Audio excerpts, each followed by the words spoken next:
So let's talk about where we are, because you've been in this business for a long time, and this has been your career and really your passion. How has it changed over the years, and are you finding that people are more open to talking about it and maybe are willing to sort of have some self-awareness even? I would say hesitatingly, yes, but not that much.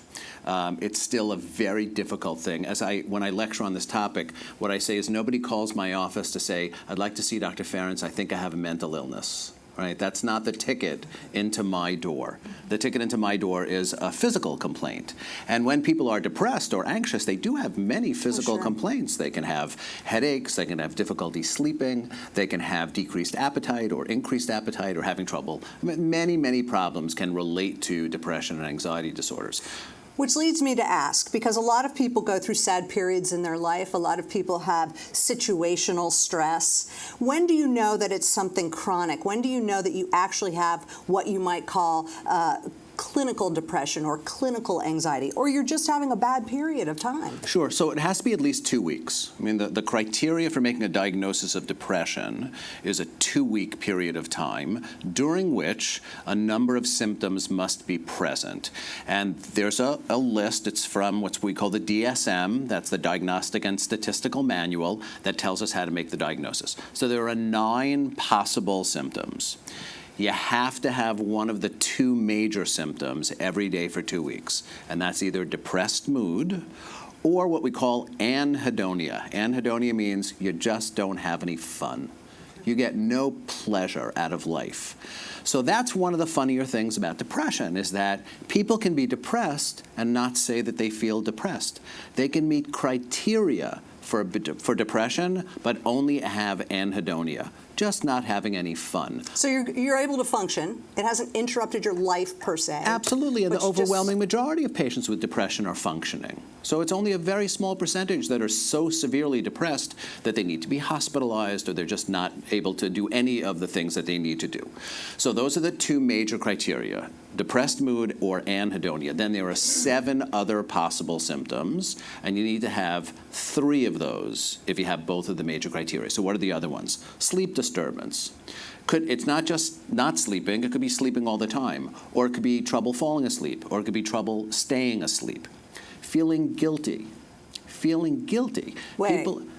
We all feel guilty, yes. You're Jewish, Jews, we forgot. yes, we're very good at guilt. So people who are depressed feel guilty about feeling depressed. Decreased energy, trouble concentrating, a change in their appetite.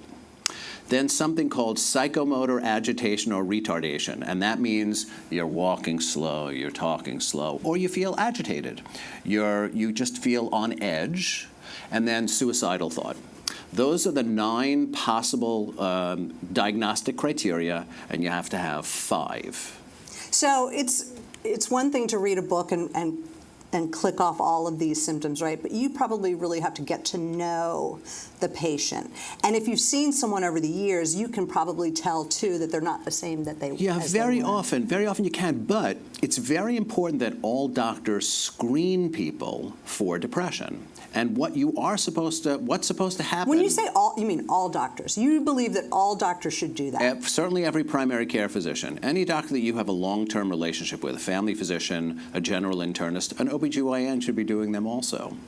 And they should be screened with the 2 major criteria. In the last 2 weeks, have you felt depressed all the time, or have you not had any fun? And then if that's positive, you have to ask the full 9 things. Now, there are going to be some people out there who are thinking, gee, I wonder if I'm depressed. The test is called the PHQ-9. The 9 symptoms of depression. And which you can find online. You can download it, that's what I'm saying. Yeah. If anyone ever has a question as to, gee, I wonder if I'm depressed, they can go online, they can complete a PHQ-9, and basically it's the 9 symptoms, and it says in the last 2 weeks, how many days have you had those symptoms? Not at all, a couple of days, more than half the days, or nearly every day. So you have a score of 0 to 3, and then you add it up. Normal is 4 or less. The maximum score is 27. So if you do that test and you see you're at 15, 16, that means you're pretty severely depressed and you need to go talk to your doctor. So, and there's the rub, I think, for a lot of people. if they read that and they kind of realize, yeah, I am, but I'm so embarrassed. I feel it's a weakness on my part. I can't talk to anyone about it. I certainly can't let my family know. I'm just going to try and work my way through it. I'm sure you've heard that a million times, you hear it all the right? time. It's a terrible thing, and you try to liken it to a medical problem, but it would be like saying you have diabetes. Pull yourself up by your bootstraps and get rid of your diabetes. I mean, depression is an incredibly common problem. Almost 1 in 5 people in America will experience a major depressive episode at some point in their lives, and during any 1 year, it's almost 7% of the population meets criteria for depression. That's incredible. So it's really common. Yeah. In a family medicine practice, 25% of the people sitting in my waiting room actually have a primary psych diagnosis, anxiety disorders or depression. And let's talk about anxiety and depression. Sometimes they're two sides of a coin, right? They can be. Sometimes people who are depressed can sometimes feel anxious. But the anxiety disorders are very distinct, specific disorders. So that's panic disorder, generalized anxiety disorder, people who've been anxious basically their whole lives and worry about everything, phobias, either a specific phobia, heights, closed spaces, social. And then social phobia is a separate one, obsessive compulsive disorder, and PTSD, post-traumatic stress disorder. Those are the actual anxiety disorders that people can have. Anecdotally, I'm not going to ask you to quote percentages, but do you see more people with depression or more people with anxiety? Well, I can quote the. Okay, have at it. I can. That's what I do for a living. Yeah. So actually, you see more depression. There's more depression, more major depressive episodes than there are the individual anxiety disorders. If you look up what percentage of the population has anxiety disorders, it actually is more. But it's anxiety that nobody comes to the doctor for. Who's going to come to talk to me about their fear of heights? Okay? Simple phobia. It's hard to even get a person to come talk to me about social phobia. And yet there are people who... Because they have social phobia. But they change it. Well, that's very good. Okay, so they may change jobs because they have social phobia. People are a line worker. Practice avoidance. It is. That's exactly what it is. You get the opportunity to be a supervisor, but as a supervisor, you have to talk in front of a group of people, and you say, you know what, I'm not going to take that job. There are a lot of people that happens to. Before we talk about what help is available, because there is a lot of help available, what can we do you think, from your perspective, from society's perspective, to get people to try and just take that first step to get the help they need? So what I tell people is don't focus on the diagnosis. Okay, when people come to me and they're depressed, and I make a diagnosis of depression, and I say, I want to put you on an antidepressant, and they say, oh, no, I'm not going to take any medication. I say, well, you're having trouble sleeping. If I could give you a medicine that would help you with your trouble sleeping, you'd be okay with that, wouldn't you? And they say, sure. Or you're having trouble concentrating. How about if I give you something to help you concentrate? Forget about the diagnosis. Forget about the label. The label's not important. Focus on the symptom. Let me make your symptoms better. Okay, let's talk about getting better, and it can be a long road, I think. It can be, but the majority of patients actually on an antidepressant get better within 6 weeks. So when you think of an antidepressant and how that helps them immediately, is it sort of, would you describe it, or how do you describe it? Lifting the cloud, or... So we don't really understand. Here's the bad part. And also, there are a lot of different anti-anxiety, Correct. There are many. Sometimes it's an art to figure out which one works for... You are exactly correct, and it's trial and error. There's no test that you can give somebody that says you're likely to respond to this antidepressant versus another antidepressant. And almost all of the antidepressants are also effective with anxiety disorders. Like, you have two basic kinds of meds you can give for people with panic and OCD and PTSD. Those you can give them antidepressants because they also help the anxiety disorders. And sometimes people will need to take the Valium, Xanax kinds of drugs. Those are called benzodiazepines. You don't particularly want to use those on a regular basis because you can get physically dependent on them. But if you need to do it, you have to do it. To get through a stressful situation. Yeah, they work. They really, really work. But it's better for somebody chronically. It's better for them to be on the antidepressant class. And then, of course, many people with anxiety or depression will also benefit from psychotherapy. My wife's a psychotherapist. If I didn't throw in psychotherapy, she'd kill me when I got home. We need her here. That's right. Because it's a two-pronged approach. She's seeing patients. She's making money. She's working. Yeah. But it is a two-pronged approach, For don't you many, believe? many patients. And what the medical literature says is the more severely depressed you are, the more you need both medication and therapy. If you're very mildly depressed, like a PHQ-9 up to about 9, you actually do well with just exercise, has been shown to be valuable. Let's talk about that. I want to talk more about the medicines too, but there are things you can do as far as your lifestyle goes. I mean, we're in the dead of winter right now. That can be difficult for a lot of people because there's the lack of sunlight. So what are some things that we can do to actually improve all of our mental health? And especially for people who are struggling? Well, physical exercise is very important. Okay, sometimes in the dead of winter, I write people prescriptions to go to Florida. I write I'll take one of Nobody those. pays for it, but I write them a prescription. No, I mean, sometimes in the middle of the winter, you do have to take a vacation and go to a place where there's more sun, if you are really, really affected by the lack of sunlight. So I would say effective sleep, right? People who aren't sleeping well, you don't feel well after a while if you're not sleeping, so that's important. Moderating your alcohol use. Right? People should not be drinking too much alcohol because that actually it makes your mood worse and can sometimes make you more anxious.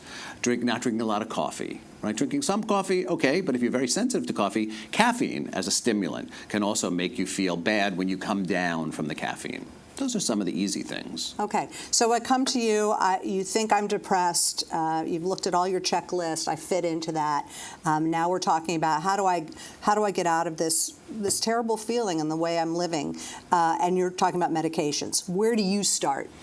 So there's no one antidepressant that works better than another. Okay, so you have to talk to the patient, you have to see what their symptoms are, and sometimes what you'll do is you will use a drug that has a side effect that may help that person's symptom. So you have a person who can't sleep, or just cannot sleep. Well, there are some antidepressants that are more sedating than others. Then you have some people who are sleeping all the time. Well, there's an antidepressant that actually boosts the energy level. Wellbutrin, we give them, that's taken in the morning as opposed to every other antidepressant that's taken at night. If it's a person who's losing weight, right? There are some antidepressants that increase your appetite. Those are called Remeron. So you'll give people that. That's the one most of us don't want, just so you know. Gaining weight, yeah. Well, so my joke is I give it to skinny people who can't sleep, right? Right. That's what I'll say about it. But they're all effective. That's the important thing. And so sometimes you ask about family members. If somebody says, yeah, everybody in my family has been on Effexor, and they've all done really well on Effexor. Okay, well, that's a no-brainer. I'm going to write Effexor for that person. Because genetically, if you may be predisposed to improving. You may be, right? Okay. And there are some people who do blood tests that can say what you're likely to respond to, but the American Psychiatric Association said it's not of any value, and I don't do those. So it's about getting to know that person, that whole person, and figuring out, based on what you know about the different medications, which one you think would fit best That's exactly for them. correct. But it's trial and error. Right, Sometimes and that's you try my next it. question. And it takes a while, right? Does it take a while to build up? Got to wait at least 2 weeks. At least 2 weeks, and if at 2 weeks you've got no response at all, you'll increase the dose usually of the first drug. If after 4 weeks there's no response, it didn't work. Try another drug. And so you come back down, right? You can't just... So most of the drugs you can switch from one to the next. Oh, you don't actually really? have to taper. Okay. I wrote several articles on that. Wow, that's You don't good to actually know. have to taper. Because that speeds up the process then. Correct. I think we have a question. Okay. We have many, actually, but here's one. We have many questions. Relating to medications working for several members throughout your family, does that mean that mental health can be hereditary throughout families? Actually, there's no question about that mental health issues do run in families. If you have a parent or two, if both of your parents are depressed, there's a really good chance that you're going to wind up having an episode of depression at some point in your life. Anxiety disorders absolutely run in the family. So. Yeah, and I think this generation, at least, I think because we've been talking about it for at least a generation ago, we might know that.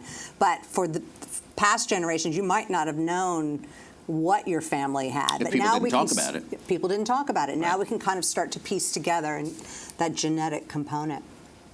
Okay, so to go off that, knowing that there is the genetic component, do those often show up in young children, and what should parents look out for? Good question. Yeah, so depression in kids is harder to diagnose, and the literature guiding us in terms of medication for little kids is actually much, much less than we have in adults. Some antidepressants can be given as young as 7 or 8 years old. most of the time, even an experienced family physician who has been doing this for a long, long time, if I have a real question about a little kid, I'm going to send them to a child psychiatrist. By the time a kid's an adolescent, then I have no issues with starting medication. How do you respond to and we see these articles in the paper or hear reports about them, we're over-medicating our children, we're all over-medicating, we don't need these medicines. You must hear that, right? People confront you with that sort of reaction. Yeah, sure you do. And what I would say is if you ever had a child commit suicide, you probably wouldn't think that way. And kids commit suicide in America all the time, and young adults commit suicide in America all the time. And when you have effective treatment to prevent that from happening, it's a terrible argument that we hear from people to not take antidepressants. This might sound like a stupid question, but I'm going to ask it anyway, because that's what I do. So if someone has what you might call suicidal ideation. Yes, that's it. Or is suicidal, are they absolutely always depressed or have a mental illness to go with that?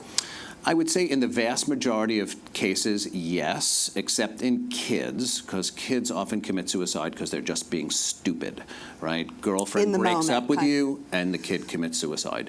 But people who have persistent suicidal thought, it's almost always due to either depression, or there are, unfortunately, a lot of people walking around with PTSD, with issues related to trauma, sexual abuse, physical abuse, that are unresolved, and that often leads to suicide as well. There's probably more help for mental health issues than there ever has been, even though there's not enough. Absolutely. But the rate of suicide is increasing. It's becoming, it seems, a bigger problem. So it is. First of all, the highest rates of suicide are actually in old white guys. All right, that's actually the single. When you say old, what do you mean by that? Older than me, right? So 75 and older actually has the highest suicide rates. In a long-term marriage, spouse dies, guy gets depressed and commits suicide. Okay, so that has the highest rate of suicide. But the suicide rate in adolescence is going up pretty dramatically. Some of it has to do with social media. There's all this nonsense going on with people being shamed and bullied on social media. And kids can't, if they don't have the intestinal fortitude to deal with that, adolescent girls are committing suicide at higher rates. And I've heard that, too, that the Internet, which as wonderful as it is also leading to just increased anxiety, just this online generation. Yeah. So we have trouble in our society shutting down. People work 24 hours a day, 7 days a week, and they're online, and they're answering their email, and they're doing all this stuff. And I mean, just as an Orthodox Jew, I don't want to bring in religion to this, but we're all supposed to have a Sabbath. Jews, Christians, Muslims, we're actually all supposed to have a Sabbath. That's an important thing. Whether you celebrate it religiously or not, turn off the TV. Turn off your phone, turn off your computer for 12 hours even. You will see how much more you can actually get done because you rest. Take a nap in the afternoon on the weekend. Okay, don't feel like try meditating for 5 minutes. Absolutely. I bet most people can't do it. Really important. Just relax. It's a very important thing for us to do. We're hardwired now to just keep going. It's not good. Another question? Yes, so we have a couple. I want to jump back to resources really quick. I have two different questions about resources. So the first is, does GBMC have resources for grief counseling, especially around the holidays? And then there's a separate question about whether mental health resources are available to patients on medical assistance.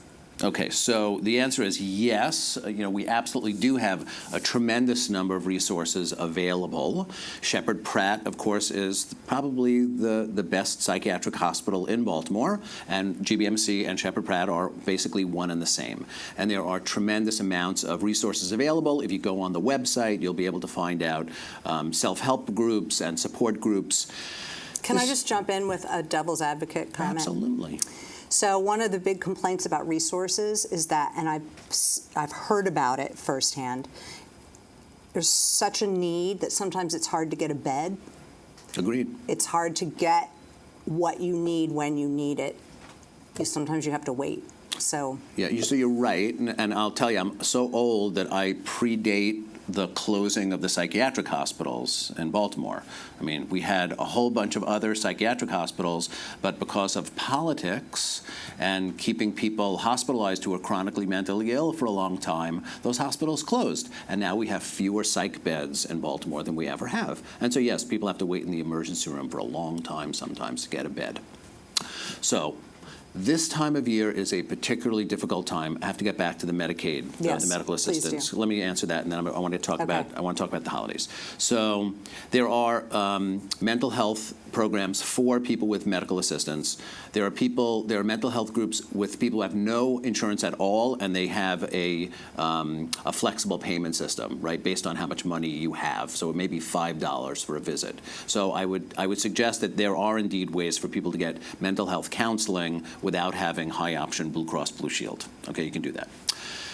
This is a tough time of year for many people because the holidays were not always great times for people growing up. There were bad things that happened in people's families. There were abusive parents. There were neglectful parents. There was difficult financial situations. And everybody at this time of year think, oh, it's so great, Christmas, Hanukkah, right? We're supposed to be happy. We're supposed to be happy. And so what do those people do who actually dread this time of year? Dread having to potentially go to dinner in a family situation that is fraught with trauma. So what I would say is you don't have to go, okay? I'm giving you permission to not go. If you do go, limit the amount of time that you go. Say, I'm going to go from 3 to 4 in the afternoon, and then I'm going to go. Then I'm going to leave. Find an alternative family to hang out with. Go to a friend's family. Don't necessarily go to your family, but please understand that you don't have to re-traumatize yourself. You don't have to. And then the other thing that people often do around this time of year that have difficulty is actually do volunteer work. Get outside of you and help somebody else. And that can sometimes really help people during this time of year. Yeah. I had a medical assistant who worked for me many years ago. And we would always talk about what is she doing on Christmas Day and blah, blah, blah. And she said, there's only one thing you're supposed to do on Christmas Day. We're going to feed the homeless. That's what we do on Christmas. That's a wonderful thing to do. Because half the time, the anxiety and depression it's your thoughts, right? It's what's 100%. happening in your brain. If you can get off of that path of, if I go home and I'm going to interact with this person, it's going to be terrible, divert, do something different. You have permission. You have permission.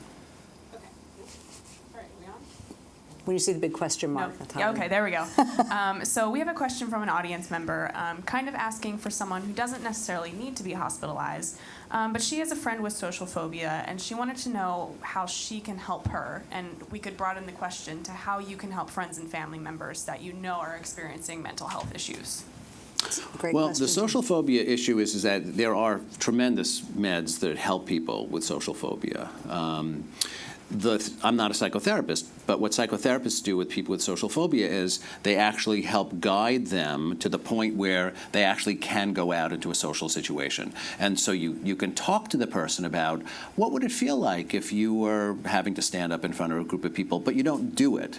And then maybe you'll go outside and you'll do something that's a little bit more. Exposure. Exposure therapy. Mary Beth, good for you, right? That's exactly it. So it's exposure therapy. You do a little bit more and a little bit more and a little bit more, and the meds really, really help. And it shows people that they can get by. And I think, too, on the campus of Shepherd Pratt, there is actually a social anxiety institute or an anxiety institute. Well, there's a group in Towson. There's a whole I don't know if bunch, it's on yeah. there. There are a lot of people who deal with anxiety because it's a very common problem.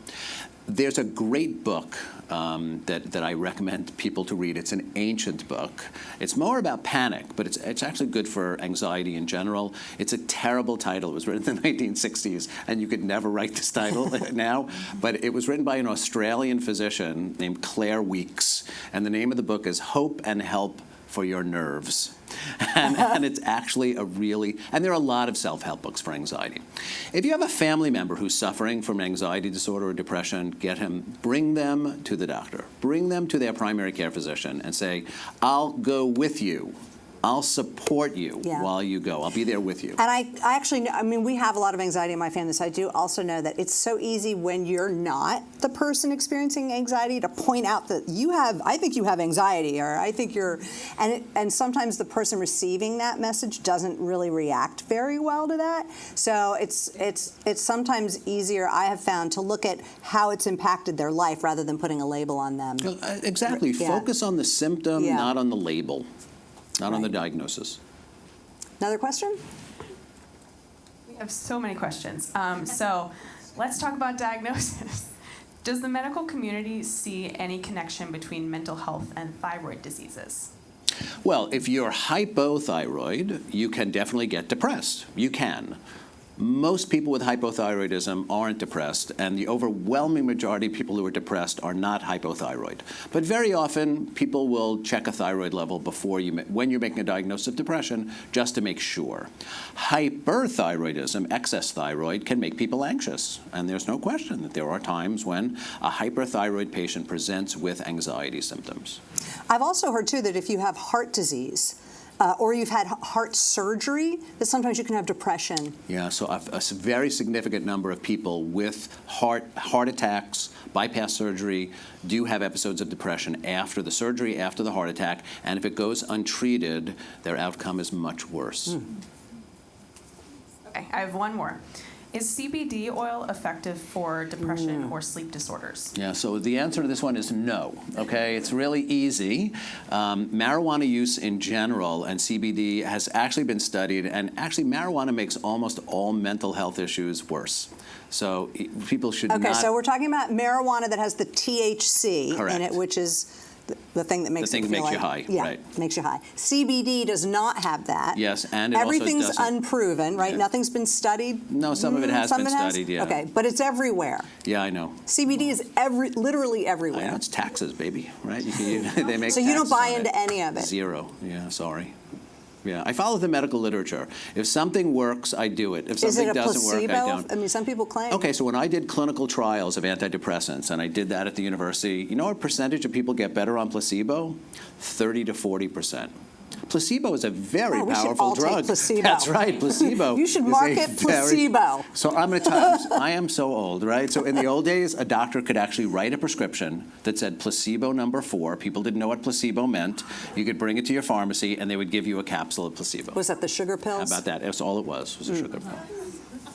Yeah. Okay, we have a very active audience today. So one of our audience members, she wanted to talk to the person who asked about the bereavement question. She said that she has had experience with bereavement counseling in Gilchrist, and that you can get that even if you don't have a family member in hospice. Yes, Correct. and thank you for bringing that up, because I think we skipped over that by accident. But yes, so if you are experiencing grief too, that can, I mean, depression can go along with that as well, right? Yeah, so there used to be a diagnosis called bereavement. It's actually Really? not a diagnosis anymore. DSM things fall Yeah. out. So there used to be a diagnosis that if you were depressed after a couple of months after somebody died, you had this diagnosis called bereavement. I mean, we can call it excess, excess grief. I mean, whatever you want to call it. But there is literature that says even if you are grieving the death of a loved one, after a little while, you actually can go on an antidepressant, and it actually makes you feel better. But going to a group, I mean, there's no time frame on grief. I mean, I think we can all, like, people can grieve their whole lives. So actually, it's at least a year. I mean, that much I can tell you, that the loss of a spouse, the loss of a parent, the loss of a child is at least a year. And it's up and down. Right? Days are But better, if you can days are take worse. something that might help you function. Why wouldn't you do it? Right. Yeah. Why wouldn't you do it? Right. They're not Right. addicting. They just help you. They help the chemicals in your brain make you feel a little bit better. Any more questions? Not right now. Okay. Okay, there you go. Is there anything else that you want to, because we're going to be talking about something that often goes along with mental illness, and that is when people start self-medicating. But before we let you go, I just wanted to give you a chance to just talk about sort of anything else that you want to alleviate fears, or people who say to you, gosh, am I going to be on this medication for the rest of my life? I think that's a fear for people. Yeah. So, I mean, what the literature says, if you've had one episode of depression, if this is the first time that you've been depressed, once you're on meds and you get to feel better, you stay on meds for another 6 to 9 months, and then you stop the medication. If you've had 3 or more episodes of depression, the likelihood that you're going to have another episode is so high that we usually recommend those people to stay on meds. My advice to patients is stay on meds until you want to stop them. But I'm not telling you have to stop them. But if it's 5 years or 6 years, and this is an area where we don't have a whole lot of literature that guides us, antidepressants are one of the most effective and safest interventions that we have in all of medicine. It's a godsend that we have these medications. People shouldn't be afraid to take them. Untreated depression leads to suicide in a lot of cases. And so it's important to recognize and treat depression and talk it over with your family physician. There are 25,000 psychiatrists in America. There are 250,000 primary care doctors. The overwhelming majority of depressed and anxious people are cared for in a primary care setting, and we usually feel perfectly comfortable talking about it. Don't be afraid to talk about it with your doctor. Okay, and we're going to get in one more quick question before we let you go. Thank you. Hi, Dr. Ferentz. It is on. Okay, I probably don't even need it. So here's a question of a personal nature as well as something that can help other people. I've been treated with antidepressants for the majority of my adult life. Something worked for me very well until up to the delivery of my daughter. My question to you, and hopefully for the awareness of postpartum issues in women, is can your hormones change? Does that change? Does that increase the likelihood? I've heard the thing that, the saying that your body changes every 8 years. Is there any truth to needing a new med, or this is a very loaded question. Can you address these kind of things? Sure. So first of all, and this is really, people are going to be really mad. So there's actually no evidence that being postpartum increases your risk of a depressive episode. There are several large studies that took women of the same age, had a baby, didn't have a baby, same incidence of depression. Okay, and there's no hormonal changes that have actually been shown to increase your risk of depression. Isn't postpartum in and of itself like depression? It can make you feel, well, you can, early on after having a baby, you can have what's called the blues. Yeah. And that is a very common thing. But actually having an episode of major depression is no more common after you've had a baby than not had a baby. I told you it's controversial. Yeah, it is. Okay. So there is some evidence that sometimes when women go through menopause, they're actually at increased risk for depression. There's no 8-year thing. I don't know where that comes from. But let's say someone has been on these meds and they've grown older or whatever. At what point do they say to themselves, I'm not sure this is really working, or should I change it up? Yeah, so that's a very well-recognized phenomenon. We used to call it the Prozac poop out, that after you've been on it for a year or 2 years or 3 years, it just stops working. So what we're supposed to do is the first thing you do is you increase the dose. So if somebody's on 20 milligrams of Prozac, you put them on 40 milligrams of Prozac. If they're on 50 of Zoloft, you put them on 100 of Zoloft. If after increasing the dose, the person is still not doing well, switch the drug. Just change the drug. So they're all very different chemicals. They do similar things in your brain, but they're all very different looking chemicals. And let's just talk about real quick. Sorry, I know we're like time crunch, but and I have a very limited knowledge of it. But let's say the most common antidepressant is an SSRI. Is that correct? Correct, they are. So it's a serotonin reuptake inhibitor. A selective serotonin reuptake inhibitor. So tell me if I got this right. And this is how it made sense to me. So you have these doors in your brain letting in these hormones, these happy hormones, let's call them, right? So the reuptake inhibitor inhibits the door from closing and allows more serotonin to come in. That's exactly correct. I wouldn't do the door thing. But that's, how do you describe it? I don't know. It just increases serotonin levels in your brain. Don't you see little doors like up in... I don't do the door thing. But no, it increases serotonin levels in the brain. Okay. But it lets more in. But that's actually not the way antidepressants ultimately work. Antidepressants ultimately work by encouraging your brain to make new brain cells, and that's what we actually think. Because why would it take 2 weeks? Because your serotonin level is raises within hours of taking the medication. But it takes weeks for it to get to better because it takes weeks for the new cells to grow. And now they've come up with some new medications. You mentioned one of them, which is Wellbutrin, where there's sort of a combination of things they're doing. So actually, Wellbutrin's been around for 30 years. Really? Okay. Actually, it's as long as the SSRIs is it around. norepinephrine or? You're really good. You're doing good, right? I'm just throwing names out like I act like I know. So it doesn't have any effects in serotonin. Okay. It has effects in norepinephrine and dopamine. Okay. Two other neurotransmitters. All right.